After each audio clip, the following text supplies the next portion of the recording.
మేడ్చల్ జిల్లా నేరెడ్మెట్లో సంచలనం సృష్టించిన చైన్ స్నాచింగ్ కేసును పోలీసులు ఛేదించారు. క్రికెట్ బెట్టింగ్ వ్యసనానికి బానిసై అప్పుల్లో కూరుకుపోయిన ఓ ఆర్మీ జవాన్ మహిళల గొలుసులు లాక్కొంటూ నేరాలకు పాల్పడిన విషయం వెలుగులోకి వచ్చింది.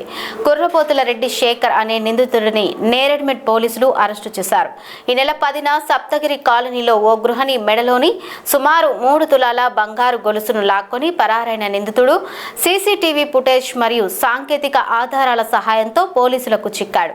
పోలీసుల నుంచి తప్పించుకునేందుకు బైక్ నెంబర్ ప్లేట్ను కూడా నకిలీగా మార్చుకున్నట్లు విచారణలో తేలింది. డీసీపీ శ్రీధర్ ఐపీఎస్ పర్యవేక్షణలో నేరెడ్మెట్ పోలీసులు కేసును విజయవంతంగా